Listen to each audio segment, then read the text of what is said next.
खालसा पंथ की स्थापना करने वाले श्री गुरु गोबिंद सिंह जी का जीवन हम सभी के लिए प्रेरणा है।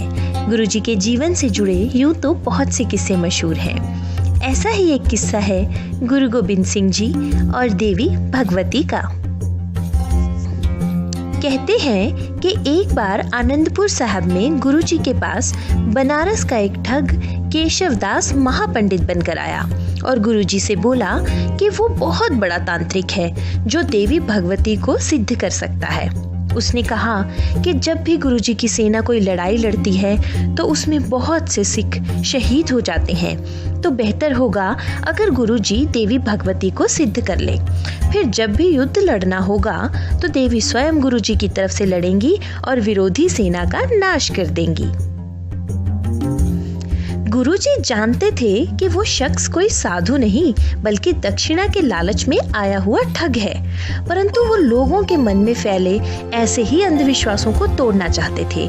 इसलिए उन्होंने यज्ञ करने की बात मान ली और ठग की हाँ में हाँ मिलाने लगे। गुरुजी के पूछने पर केशवदास ने बताया कि देवी को सिद्ध करने के लिए उन्हें निकट ही पहाड़ी पर मौजूद नैना देवी शक्तिपीठ में पूरे 1 वर्ष तक यज्ञ करना होगा और यज्ञ के आखिरी दिन देवी भगवती स्वयं प्रकट होंगी। गुरुजी मान गए। फिर क्या था, एक बहुत बड़ा हवन कुंड बनाया गया और यज्ञ के नाम पर साधु ने बहुत सारा घी, सामग्री, राशन, कपड़े, सोना, चांदी, रत्न और न जाने क्या क्या मंगवा लिया। यज्ञ शुरू हुआ। इसके बाद दूर दूर तक फैलती गई और मंदिर के आसपास लोगों का मेला लगना शुरू हो गया। सभी ने सोचा कि जब स्वयं गुरुजी जैसी पवित्र आत्मा ऐसा बड़ा यज्ञ कर रही है तो देवी अवश्य ही प्रकट होंगी। पहाड़ी के शिखर से लेकर नीचे तक बस लोग ही लोग नजर आ रहे थे। ऐसा लग रहा था मानो जन सैलाब आ गया हो। जब अंतिम दिन आया तो गुरुजी भी सुबह सुबह मंदिर पहुंचे, लेकिन पता चला कि महापंडित केशवदास यानी ठग तो फरार हो चुका है। गुरुजी को इसका अंदेशा पहले से ही था।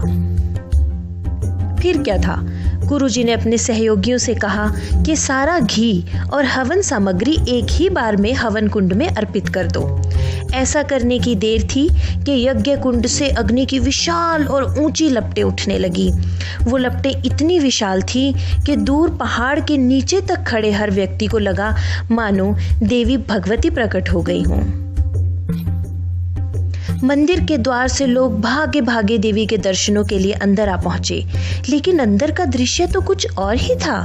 सामने गुरुजी नंगी तलवार लिए खड़े थे। लोगों की आंखों में प्रश्न देखकर गुरुजी ने तलवार की ओर इशारा करते हुए कहा, ये रही भगवती, यही है असली शक्ति। गुरुजी की ये बात सुनकर हर कोई हैरान सा रह गया। फिर उन्होंने कहा कि हमारे अंदर छिपी हुई शक्ति ही असली भगवती है, जो हमें बुराई के खिलाफ लड़ने की हिम्मत और ताकत देती है। ये कृपाण उनका ही प्रतीक है। जब भी हम अन्याय के खिलाफ हथियार उठाते हैं तो देवी भगवती स्वयं हमारी तलवार में शक्ति बनकर उतर आती हैं। कहते हैं तभी से गुरु गोबिंद सिंह जी ने कृपाण को भगवती नाम दे दिया, जो युद्ध के मैदान में अत्याचारियों का नाश करती है। आज भी सिख अरदास में देवी भगवती का नाम बहुत सम्मान से लिया जाता है।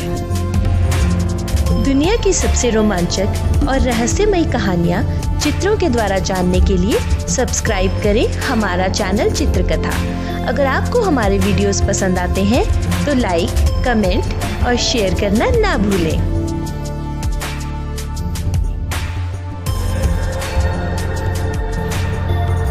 खालसा पंथ की स्थापना करने वाले श्री गुरु गोबिंद सिंह जी का जीवन हम सभी के लिए प्रेरणा है। गुरु जी के जीवन से जुड़े यूं तो बहुत से किस्से मशहूर हैं। ऐसा ही एक किस्सा है गुरु गोबिंद सिंह जी और देवी भगवती का।